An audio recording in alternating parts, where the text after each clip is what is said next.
มวลมนุษย์ติดสมมุติสุดถอดถอน มวลมนุษย์ติดสมมุติสุดถอดถอน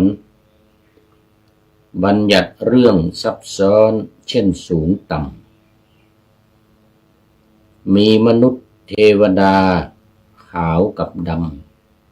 ำทั้งดีชั่วกำหนดย้ำมีต่ำซาม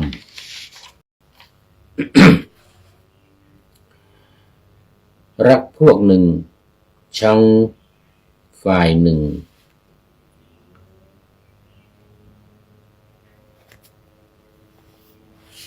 เป็นตัณหาอยากได้มาอยากกำจัดไม่ขัดห้ามต่อเนื่องเป็นภพชาติ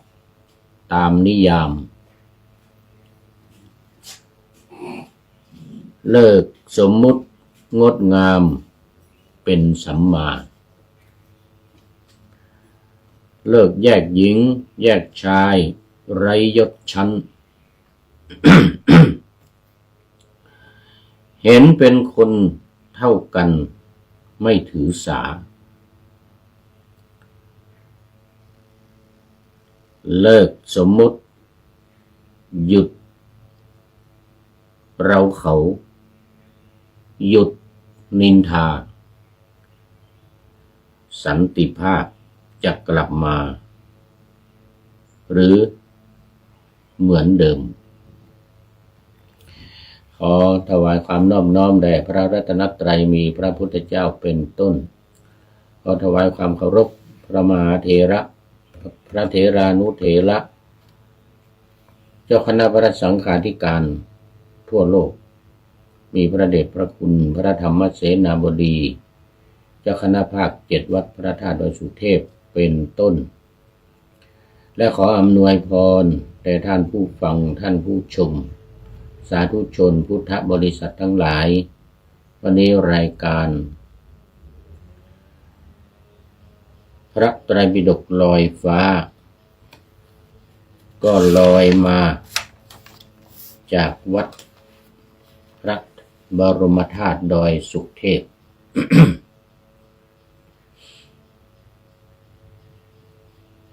ราชวรวิหารอำเภอเมืองจังหวัดเชียงใหม่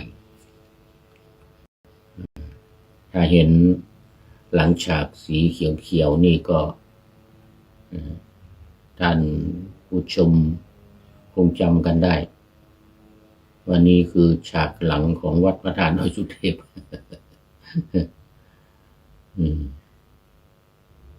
ซึ่งนานมาแล้วเป็นปีกว่าปีครึ่งนะปี2567ได้นั่งพูดอยู่ตรงนี้ราวๆเดือนมิถุนายน2567นะเนี่ยนั่งพูดอยู่ตรงนี้เสร็จแล้วก็เดินทางไป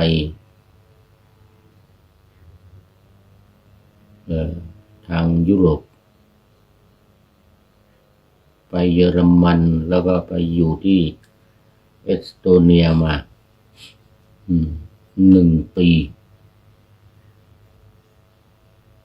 นับตั้งแต่ไปอินเดีย1 เดือนกว่าก็เป็นปีกว่ากลับมาเมื่อปลายปีที่แล้วเดือนพฤศจิกายน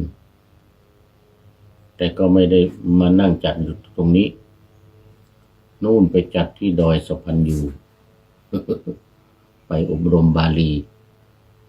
จนมาต้นปีนี้มกราคมไปสอบเสร็จเรียบร้อยกลับมาก็ไปนั่งจัดอยู่ที่วัดฝายหินอยู่ 2 สัปดาห์ 3 สัปดาห์เนื่องจากว่าไปดำเนินการเรื่องการย้ายสัมมโนครัว เข้าวัดพระธาตุดอยสุเทพแล้วก็บัตรประชาชนหายอีกก็ไปทำบัตรประชาชนใหม่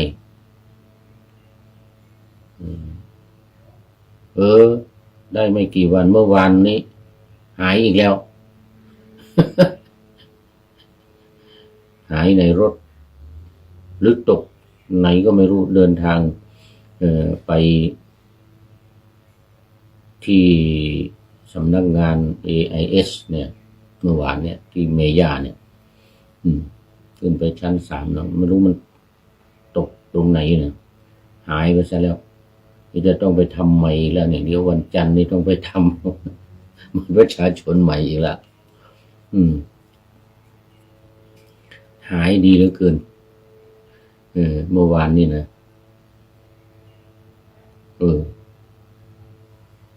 ตอนนี้ขอต้อนรับคุณโยมสายสมรเบญจกุลตื่นแต่เช้าเหมือนกันนะนี่นมัสเตมาแล้วนมัสเต นมัสเตนะพร้อมกับดอกสีชมพูดอกไม้สีชมพูสาธุสาธุสาธุว่างั้นนะ โมทนาเป็นอย่างยิ่งช่วยกดแชร์กดไลค์กดแชร์ให้หน่อยเด้อไปมากๆไปมากๆโมทนานะก็วันนี้ก็เป็นวันแรก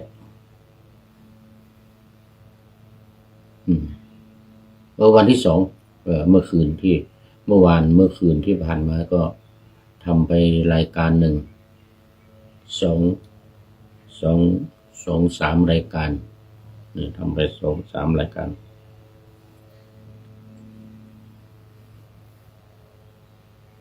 ปรากฏว่าง่วง ก็เลยนอนตื่นตอนเช้านี่มาทำอีก2-3 รายการมานี่แล้วนี่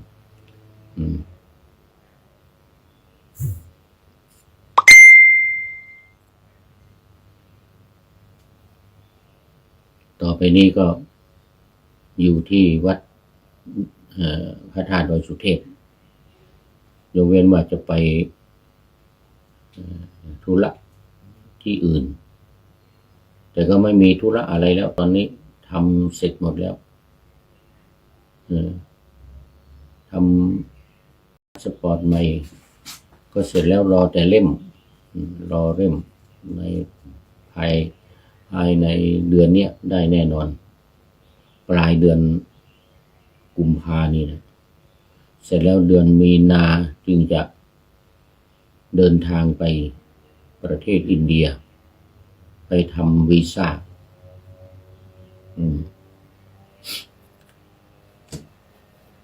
คราวนี้5 ปี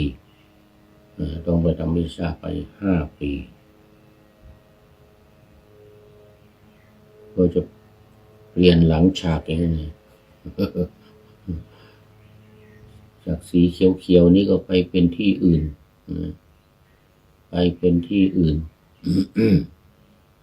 แต่ช่วงนี้รอพาสปอร์ตใหม่ก็อยู่ที่นี่ไปก่อนก็ต่อไปถึงไหนก็หลังฉากก็จะเป็นที่นั่นที่ใหม่ ฉากใหม่ไปเรื่อยๆไปโมทนากับคุณโยมสายสมรภูวเบญจกุลจากอำเภอท่าปลาจังหวัดอุตรดิตถ์นี่เป็น FC ตัวจริงแล้ว เมื่อกี้นี้รายการก่อน FC ตัวจริงจากวัดพระธาตุดอยสุเทพเข้ามาแล้วท่านสุริยันคำปา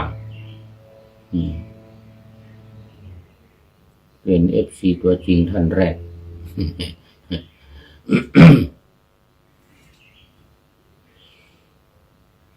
ก แต่ไม่แน่นะเดือนนี้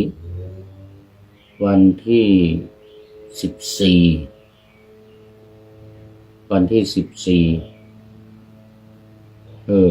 รวดประชาสัมพันธ์จะเอา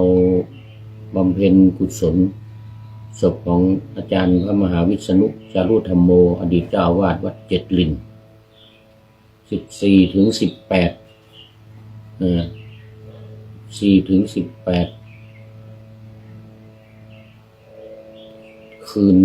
กลางคืนนะกลางคืน14 ถึง 18นี่วัดที่วัดเจ็ดลินอาจจะไปนอนที่วัดเจ็ดลิน อาจจะเป็นนอนที่วัดเจ็ดลินนี่แหละวันที่14นี่แหละอาจจะไปวันที่13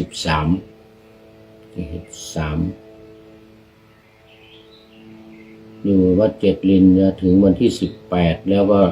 จะได้นำศพไปตั้งที่วัดดอยสัพพัญญูอีก19 ถึง 22 19 20 21กลางคืนและ22ก็ประชุมเพลิงที่วัดดอยสัพพัญญูซึ่งมีสถานที่กว้างขวางที่วัดเจ็ดลินนี่มันแคบญาติโยมมากันมันที่ไม่พอสถานที่ไม่พอเพราะว่าคนจะมากันเยอะ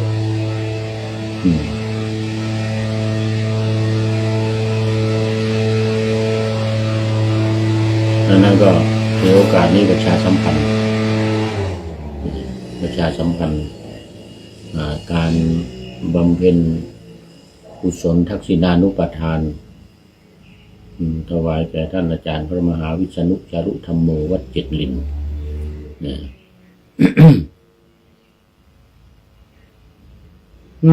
เอาละตอนนี้ก็เข้ามาสู่เนื้อหาสาระของพระไตรปิฎกกันเริ่มแรกวันนี้ก็เป็น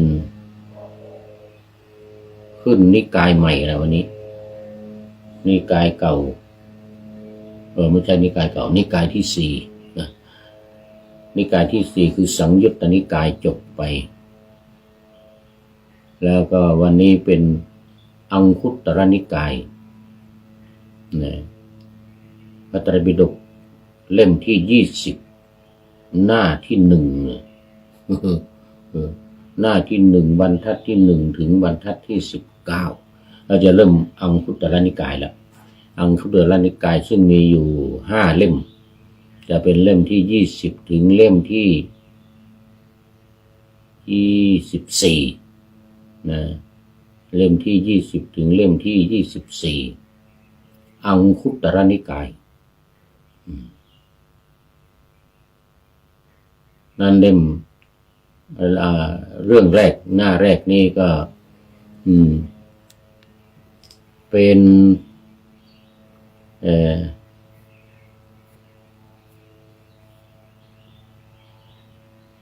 เอกนิบาตทุกขนิบาตติกนิบาตสามนิบาตอังคุตตรนิกายเอกนิบาตถึงติกนิบาตขอน้อมแด่พระผู้มีพระภาคอรหันตสัมมาสัมพุทธเจ้าพระองค์นั้นอานิบาลีแห่งเอกธรรมเป็นต้นเลยนะก็คือนะโมตัสสะภะคะวะโตอะระหะโตสัมมาสัมพุทธัสสะขึ้นต้นใครเป็นคนว่าขึ้นต้นก็คือพระอานนท์พระอานนท์ซึ่งเป็นผู้วิสัชนาในการทำสังคายนาครั้งที่1เริ่มขึ้นต้นก็เอวัมเมสุตังนี่มาแล้วที่เต็มก็คือเอวังอานันทนาเมนะเอวังอานันทนาเมนะอิมังสุตังมะยาสุตังนะพ พระสูตรนี้มายาอันเราสุตังได้สดับมาแล้วมายาอันเรานาเมนะชื่อว่าอานันทนาเมนะอานันทนาเมนะชื่อว่าพระอานนท์สุตังได้สดับแล้วเอวังอย่างนี้นี่นานแล้วไม่ได้ว่า วันนี้มาเริ่มอังคุตรนิกายก็ต้องว่าถึงผู้ทำสังคายนาผู้วิสัชนาธรรมทั้งธรรมทั้งคัตสูตรทั้งอภิธรรมนะพระอานนท์ทั้งนั้นเลยเนี่ยอานนท์ทั้งนั้นเลย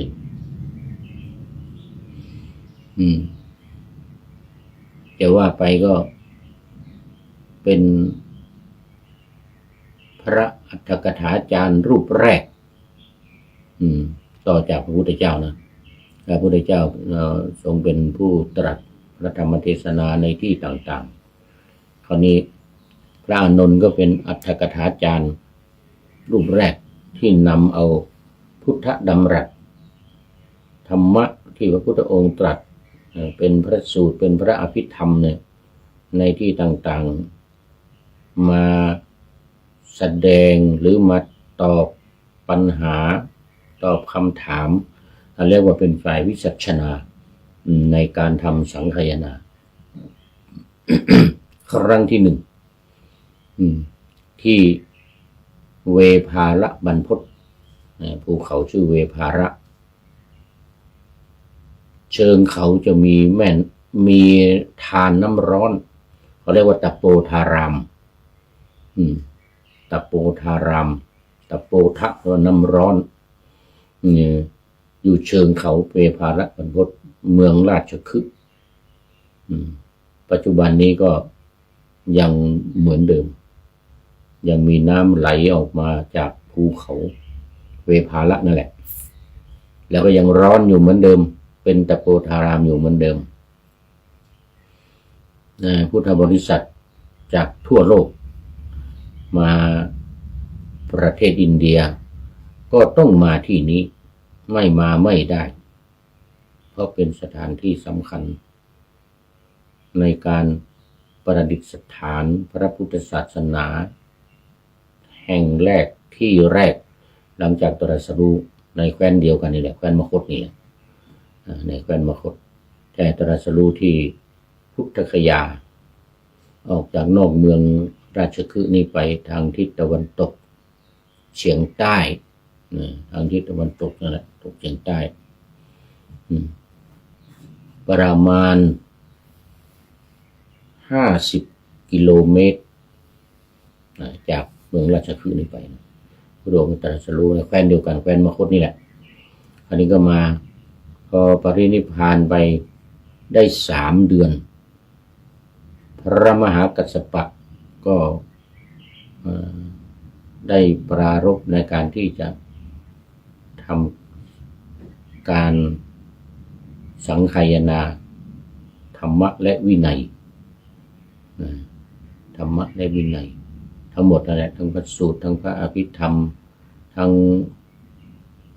พระวินัย3 อย่างวินัยปิฎกอภิธรรมปิฎกแล้วก็สุตตันตปิฎกทีฆนิกายนี้ทีฆนิกายที่3 เล่ม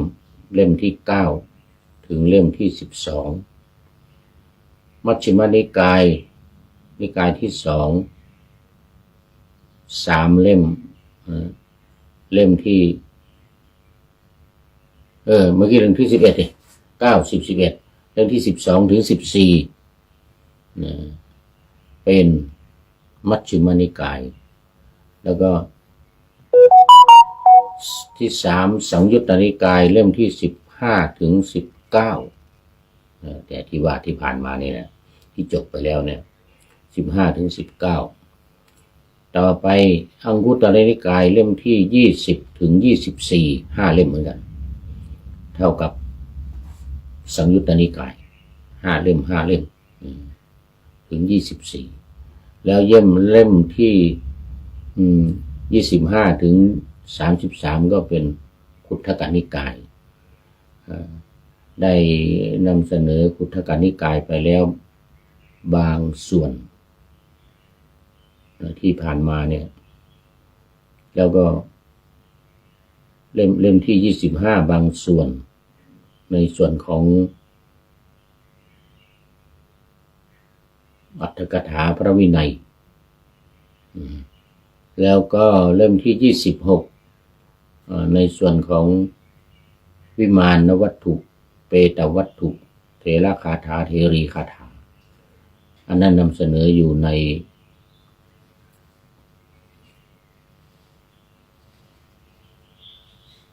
รายการนาวาวังทองในรายการนาวาวังทองซึ่งก็ถือว่าเป็นการนำเสนอพระไตรปิฎกไปในตัวแม้ว่าจะไม่ใช่รายการพระไตรปิฎกลอยฟ้าก็ตามแต่ก็ถือว่าได้นำเสนอในส่วนของ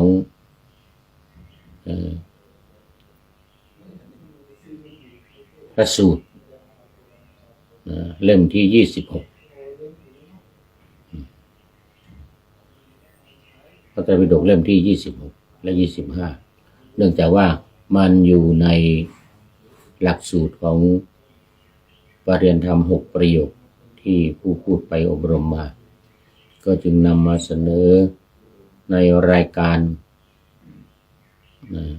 พระไตรปิฎกลอยฟ้าและรายการนาวาวังทองไปในตัวตอนนี้ก็ต้องกลับมาอังคุตรนิกายเล่มที่20ถึง24อังคุตรนิกายให้จบทุกนิกายถึงแม้ว่ามันจะก้าวไปข้ามไปข้ามมาบางก็ไม่เป็นไรไม่เป็นไรเนื่องจากว่ามันไปตรงกับหลักสูตรการสอบบาลีปริยนธรรม6ประโยคที่ผู้พูดเนี่ยไปอบรมมาก็เลยนำมาเสนอในรายการตอนนี้ยุติไว้ก่อนกลับมาเริ่มอังคุตรนิกายไปใหม่พอไปถึงขุททกนิกายได้นำเสนอไปแล้วเกี่ยวกับเรื่องใดก็จะไม่ต้องพูดอีกแม้ไปถึงตอนนั้นไม่ต้องพูดอีก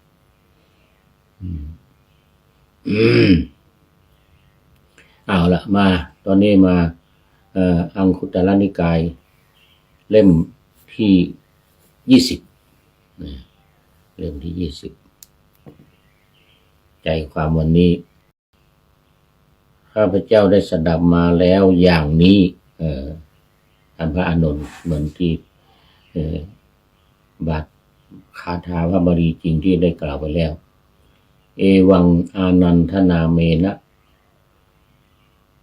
อิมังสุตังมยาสุตังข้าพเจ้าชื่ออานนท์ได้สดับพระสูตรนี้มาอย่างนี้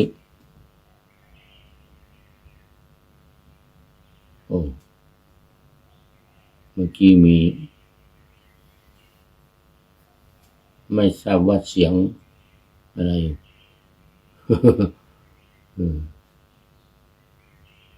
ไม่ทันอ่านไม่ทันไม่เป็นไรเขาบอกว่าสมัยหนึ่งพระผู้มีพระภาคประทับอยู่ที่เชตวันมหาวิหารพระเชตวันมหาวิหารอารามของอนาถปิณฑิกเศรษฐีเขตพระนครสาวัตถีซึ่งเขตพระนครมีเสียงด้วย ไตรปิฎกนี่มีเสียงด้วยเสียงผู้หญิงอ่านแต่ก็ไม่เป็นไรซึ่งเราพูดกันมาบ่อยๆแล้วก็ทราบกันดีแล้วเรื่องเชตวันมหาวิหารนี่ในที่นั้นพระผู้มีพระภาค ตัดเรียกภิกษุทั้งหลายมาว่าภิกษุทั้งหลายภิกขเวดูก่อนภิกษุทั้งหลายภิกษุทั้งหลายได้ฟังแล้วก็รับอามะพันเตรับสนองพระดำรัสของพระผู้มีพระภาคจากนั้นพระพุทธองค์ก็ตรัสดูก่อนภิกษุทั้งหลายเราย่อมไม่เล็งเห็นรูปอื่นแม้อย่างหนึ่งที่จะครอบงำจิตของบุรุษตั้งอยู่เหมือนรูปสตรีเลยดูก่อนภิกษุทั้งหลายรูปสตรีย่อมครอบงำจิตของบุรุษตั้งอยู่อันนี้เป็นรูปเสียงก็เหมือนกันกลิ่นก็เหมือนกันแล้วก็รสรูปเสียงกลิ่นรสโผฏฐัพพะรูปเสียงกลิ่นรสโผฏฐัพพะและธรรมารมณ์เหมือนกันในที่นี้ว่ารูปเสียงกลิ่นเท่านั้น3อย่างเป็นต้นเราย่อมไม่เล็งเห็นเสียงอื่นแม้อย่างหนึ่งที่จะครอบงำจิตของบุรุษแล้วตั้งอยู่เหมือนเสียงของสตรีนี้เลยเสียงของสตรีย่อมครอบงำจิตของบุรุษแล้วตั้งอยู่ดูก่อนภิกษุทั้งหลายเราย่อมไม่เล็งเห็นกลิ่นอื่นที่จะครอบงำจิตของบุรุษแล้วตั้งอยู่เหมือนกลิ่นของสตรีนี้เลยกลิ่นของสตรีย่อมครอบงำจิตของบุรุษแล้วตั้งอยู่เป็นต้นนั้นรูปเสียงกลิ่นรสโผฏฐัพพะและธรรมารมณ์ที่จะเสมอเหมือนกับสตรีเนี่ยไม่มีเลยในการที่จะครอบงำบุรุษครอบงำจิตของบุรุษอันนี้ก็ต้องนึกย้อนไปสมัยที่สามเณรรูปหนึ่งไปจูงหลวงลุงตาบอดแต่เป็นพระอรหันต์นะบรรลุธรรมพร้อมกับตาบอดในเรื่องของจักขุบาลนี่จักขุปาละก็น้องชายได้ทราบข่าวว่าพี่ชายไปปฏิบัติธรรมอยู่ในป่าแล้วตาแตกพร้อมกับการบรรลุเป็นพระอรหันต์ก็ตัวเองก็มีภาระมากเลยส่งลูกชายไปส่งลูกชายคนหนึ่งไปโดยบวชเป็นสามเณรไปจูงหลวงลุงกลับมาเมืองสาวัตถีคนไปปฏิบัติธรรมอยู่ในป่านู่นอยู่ในป่าไกลลูกชายก็บวชเป็นสามเณรเพื่อป้องกันอันตรายในระหว่างทางจะถูกโจรทำร้ายหรือปล้นก็บวชเป็นสามเณรก็ปลอดภัยไปถึงก็จูงหลวงลุงมาถึงระหว่างทางได้ยินเสียงของเด็กเก็บฟืนเสียงของผู้หญิงผู้ใหญ่ละก็รุ่นราวคราวเดียวกันเนี่ยอายุ16เหมือนกับลูกชายของน้องชายของท่านพระจักขุบาลนะ พอได้ยินเสียงทิ้งไม้เท้าหลวงตาเลยหลวงลุงเลยลุงผมปวดเยี่ยวว่างั้นบอกผมจะไปทำธุระหน่อยความจริงหลวงลุงก็ได้ยินเหมือนกันไม่ใช่ไม่ได้ยิน หลวงลุงซึ่งตาไม่เห็นนะ ได้ยินเหมือนกันน่ะได้ยินเสียงที่เสียงร้องเพลงของเด็กผู้หญิงที่อยู่ในป่าที่เก็บฟืนอยู่นะสามเณรบอกลุงผมขออยู่รอผมนิดหน่อยผมจะไปทำธุระว่างั้นนะปวดเยี่ยวว่างั้น ปวดเยี่ยวหรือปวดหนักก็ไม่รู้บอกลุงให้อยู่ก็เข้าไปหาเสียงที่ได้ยินนั่นแหละนี่พูดถึงว่าเสียงของผู้หญิงเนี่ยมันจะจับครอบง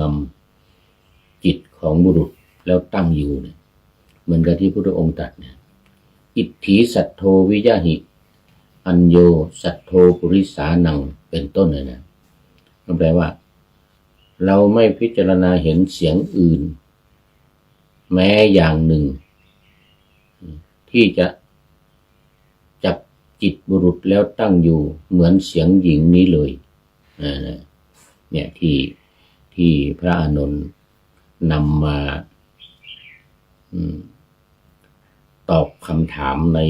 การทำสังคายนา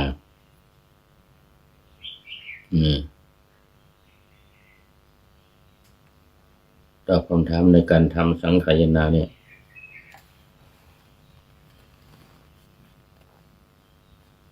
นี่นะ ยืนยันเป็นหลักฐานว่าเสียงของผู้หญิงนี่เป็นเสียงที่ครอบงำจิตของบุรุษเหมือนที่พระพุทธองค์ตรัสไว้ว่าเราไม่เล็งเห็นเสียงอื่นแม้อย่างหนึ่งตอนนี้ขอต้อนรับอาจารย์กายอาจารย์หานรงค์โสภณธรรมโมจากวัดพระสิงห์ยูเคสาธุครับผม สาธุตื่นแล้วเลยเนี่ยหรือยังไม่หลับเดี๋ยวก่อน8 7 6 5 4 3 2 1ตีหนึ่งยังไม่หลับเลยท่านอาจารย์อาจารย์หานรงค์โสภณธรรมโมวัดพระสิงห์ยูเคเมืองรันคอนประเทศอังกฤษยังไม่หลับนะเนี่ยตีหนึ่งแล้วนี่ น่าจะทำงานถ้าทำงานเนี่ยอาจารย์กายถ้าทำงานนี่ก็จะตีหนึ่งตีสองตีสามยังไม่หลับเคยไปอยู่ด้วยที่ประเทศอังกฤษนะที่วัดพระสิงห์ยูเคทราบว่าตอนนี้จะมีงานด้วยนะสร้างอุโบสถเสร็จแล้วจะฉลองหรือเปล่านี่นะ สร้างอุโบสถเสร็จแล้วแต่เสียถ้าวีซ่าเชงเก้นของยุโรปเข้าไม่ได้เข้าประเทศอังกฤษเข้าประเทศไอร์แลนด์ไม่ได้เพราะว่าประเทศอังกฤษออกจากยุโรปแล้วยุโรเปียนคันทรีนะอังกฤษไอร์แลนด์นี่ออกมา ไม่อยู่ในเชงเก้นของวีซ่าถ้างั้นก็ไปได้นะนี่ทำวีซ่าเสร็จแล้วก็ไปได้เนี่ยแต่ว่าตัวนี้ประเทศอังกฤษออกแล้วออกจากยุโรปแล้วยุโรเปียนไม่ใช้เงินยูโรแล้วใช้เงินปอนด์ของตัวเอง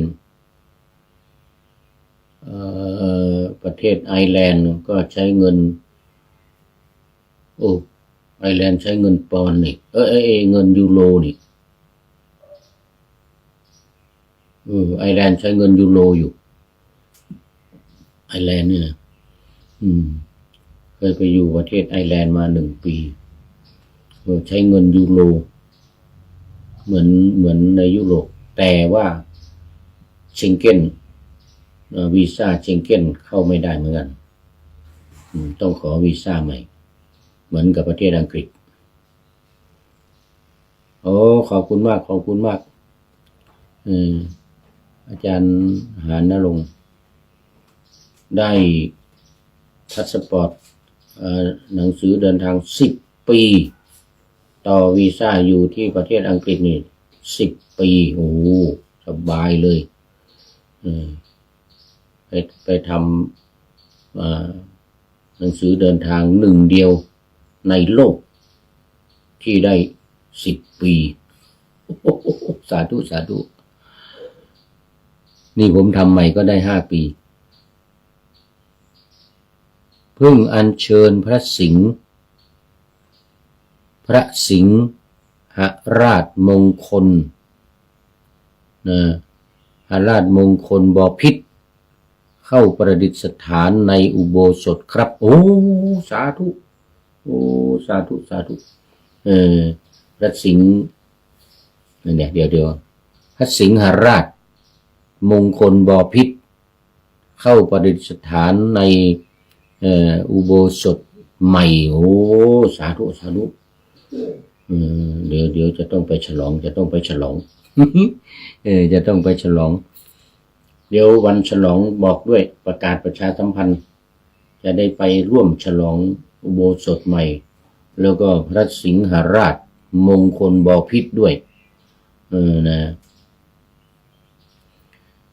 องค์ใหญ่อยู่ที่วัดพระสิงห์UKโมทนาขอบคุณมากโมทนาขอบคุณมากได้รับทราบข่าว โอ้เอาไว้โอกาสหน้าโอกาสหน้าจะได้ไปฉลองอุโบสถใหม่ด้วยเอาแล้วมาต่ออังคุตรนิกายเรื่องที่หนึ่งเรื่องเสียงรูปเสียงกลิ่นรูปเสียงกลิ่นรสโผฏฐัพพะและธรรมารมณ์อันนี้เป็นเขาเรียกว่าเป็นอินทรีย์6หรืออายตนะ6ภายในคือตาหูจมูกลิ้นกายและใจรูปก็เข้าทางตาเสียงเข้าทางหูกลิ่นเข้าทางจมูกนะเมื่อเข้าไปแล้วเนี่ยรูปของผู้หญิงเสียงของผู้หญิงกลิ่นของผู้หญิงย่อมจะครอบงำจิตของบุรุษแล้วตั้งอยู่เหมือนสามเณรที่เล่าให้ฟังเมื่อกี้นี้ย่อๆเนี่ยเพราะเสียงที่พระพุทธองค์ตรัสว่า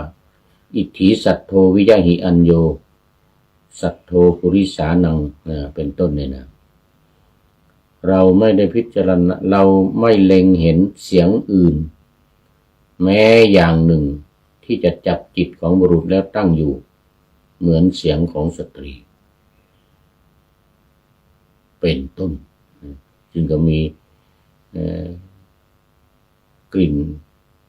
นก็เหมือนเดียวกันรสก็เหมือนเดียวกันรสของผู้หญิงเนี่ยที่จะถูกบุรุษก็คือรสจูบนี่ที่เกิดจากการสัมผัสกับผู้หญิงแล้วก็กายรสของการสัมผัสผัสสะหรือโผฏฐัพพะของผู้หญิงที่ถูกต้องกายของบุรุษก็เหมือนกันเมื่อถูกกายของบุรุษก็จะครอบงำจิตของบุรุษแล้วตั้งอยู่เหมือนกันกับรูปกับเสียงกับกลิ่นเหมือนเดียวกันธรรมารมณ์อารมณ์ทางใจที่เกิดขึ้นจากผู้หญิงกระทบจิตของบุรุษคือความคิดความคิดถึงเรื่องของผู้หญิงก็จะครอบงำจิตของบุรุษเหมือนเดียวกัน กับรูปเสียงกลิ่นเหมือนเดียวกันดังนั้นมันจึงเป็นสิ่งที่จะต้องสำรวมนะบุรุษเมื่อถูกรูปเสียงกลิ่นรสสิ่งของแล้วก็ความคิดอันเกิดจากสตรีไว้เป็นอย่างยิ่งต้องสำรวมโดยเฉพาะพระอานนท์ได้กราบทูลถามพระพุทธองค์ว่าจะปฏิบัติอย่างไรกับผู้หญิงซึ่งมีความเขาเรียกว่ามีอำนาจครอบงำบุรุษทั้งทางด้านรูปเสียงกลิ่นรสสัมผัสและธรรมารมณ์เนี่ยจะทำอย่างไรพระพุทธองค์ตรัสกับพระอานนท์ว่าการไม่เห็นเสียเลยเป็นการดียิ่งไม่เห็นเลยเป็นการดีพระอานนท์ก็กราบทูลถามพระพุทธองค์อีกถ้ามีความจำเป็นต้องเห็นหรือเห็นต่อหน้าแล้วเนี่ยจะทำยังไงพระพุทธองค์ก็ตรัสตอบว่าไม่พูดเป็นการดีที่สุดไม่เห็นเป็นการดีแต่ถ้าเมื่อได้เห็นก็ไม่พูดเป็นการดีพระอานนท์ก็กราบทูลถามอีกว่าเมื่อจำเป็นต้องพูดมีมาพูดด้วยคือพระอานนท์นี่มีประสบการณ์เนี่ยจะทำยังไงตอนนั้นพระอานนท์เนี่ยมีผู้หญิงคนหนึ่งมาชอบแล้วก็ตามเข้ามาบวชอยู่ในวัดเนี่ยสาเหตุที่พระอานนท์ไปกราบทูลถามพระพุทธองค์นะก็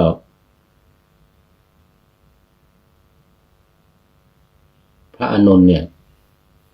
มีอยู่ครั้งหนึ่งกระหาย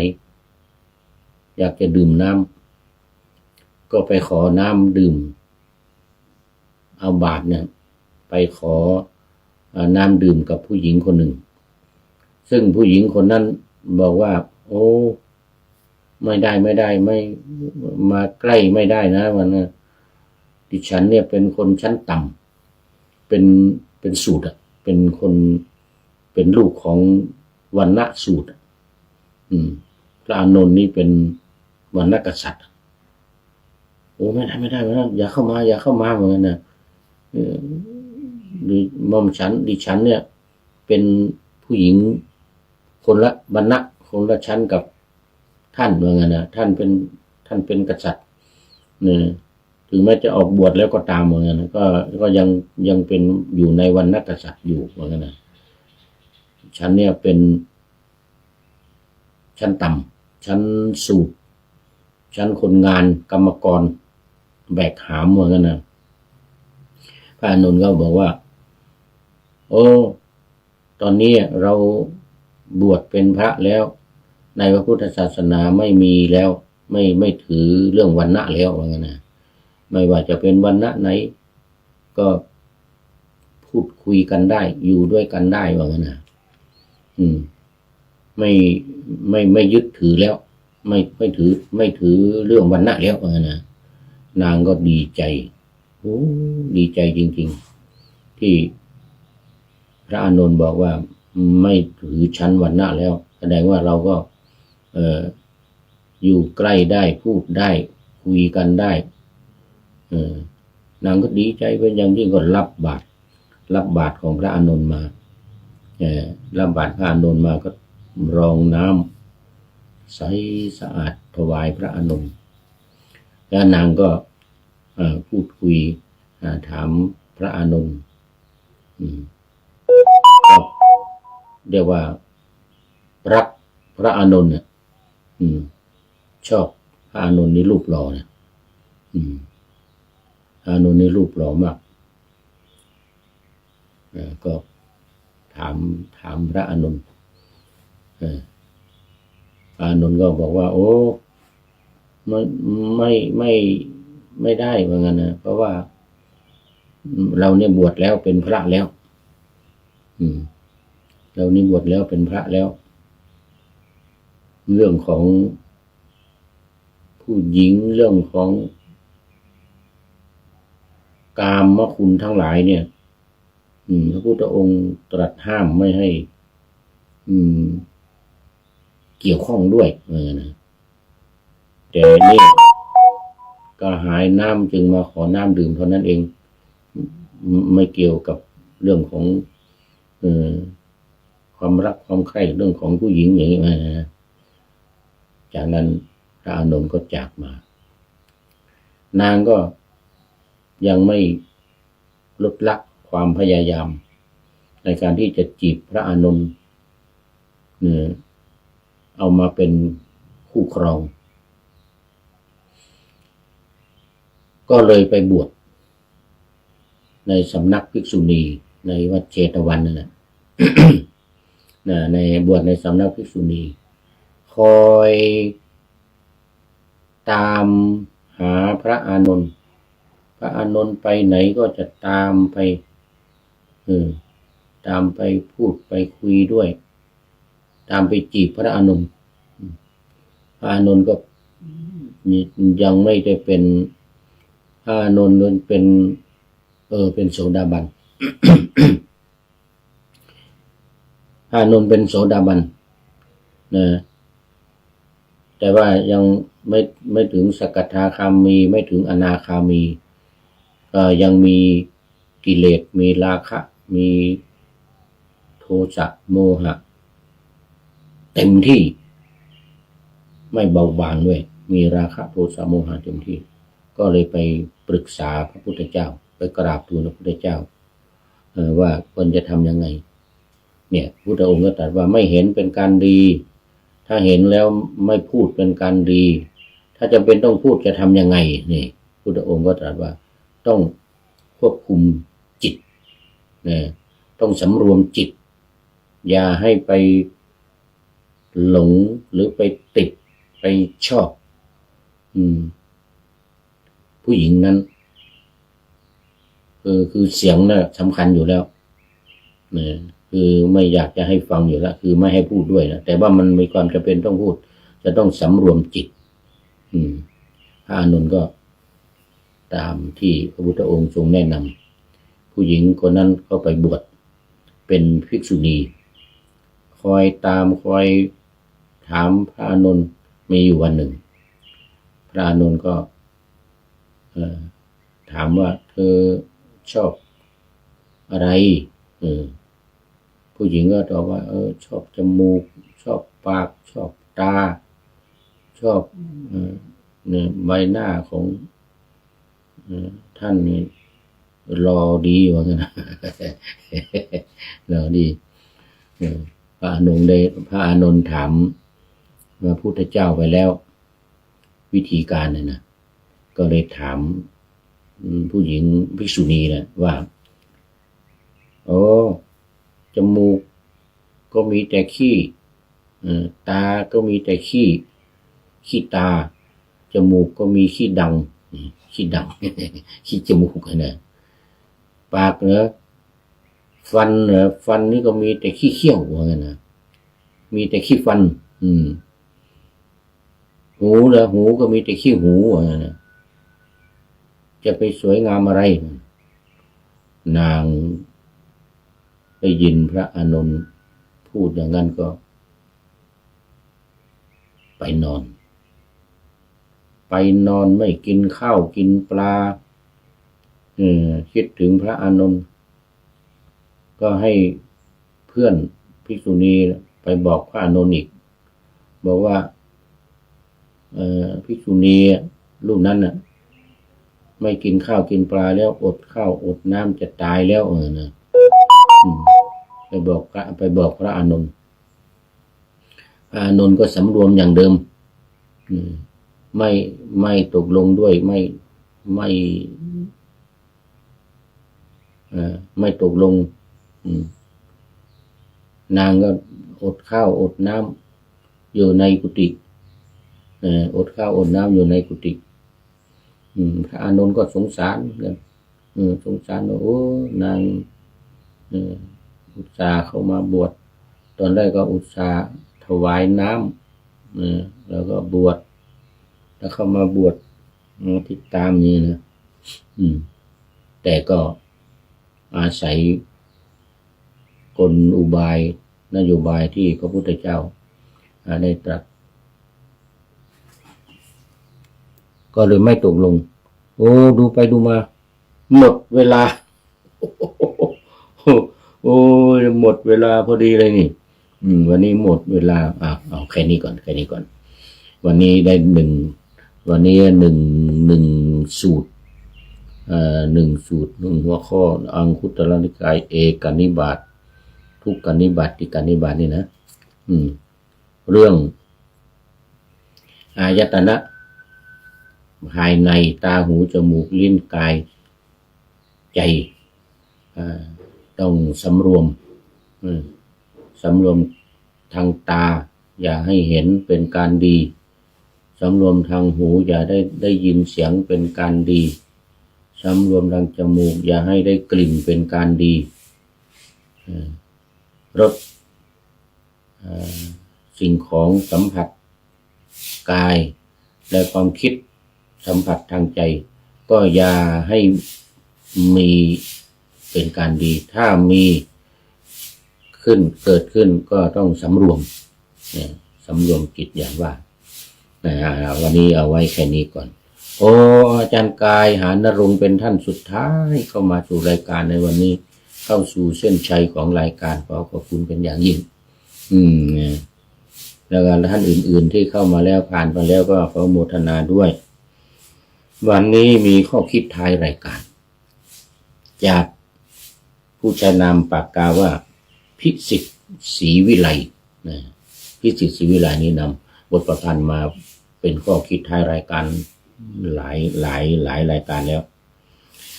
วันนี้เขียนไว้ว่ามวลมนุษย์ติดสมมุติสุขจะถอนว่างั้นนะบัญญัติเรื่องซับซ้อนเช่นสูงต่ำเหมือนกันนางภิกษุณีนางทาสีคนชั้นต่ำที่มาหลงรักพระอานนท์แล้วก็บอกว่าโอ้ท่านนี่เป็นชั้นสูงหนูนี่เป็นชั้นต่ำแต่พอพระอานนท์ก็ว่าไปตามจริงว่าไม่ถือสูงต่ำไม่ถือวรรณะอะไรแล้วเนี่ยนี่มีมนุษย์เทวดาขาวกับดำทั้งชั่วดีกำหนดย้ำมีต่ำตามรักพวกหนึ่งชังฝ่ายหนึ่งเป็นตัณหาอยากได้มาอยากกำจัดไม่ขัดห้ามต่อเนื่องเป็นภพชาติตามนิยามเลิกสมมุติงดงามเป็นสัมมาต้องเลิกถือในสิ่งที่สมมุติทั้งหลายทั้งรูปทั้งเสียงทั้งกลิ่นทั้งรสเลิกแยกหญิงแยกชายไร้ยศชั้นเห็นเป็นคนเท่ากันไม่ถือสานี่เหมือนพระอานนท์ถือว่าเท่ากันไม่ว่าจะเป็นวรรณะต่ำวรรณะสูงอะไรเท่ากันหมดเลิกสมมุติหยุดบรรเทาหยุดนินทาหยุดเราเขาหยุดนินทา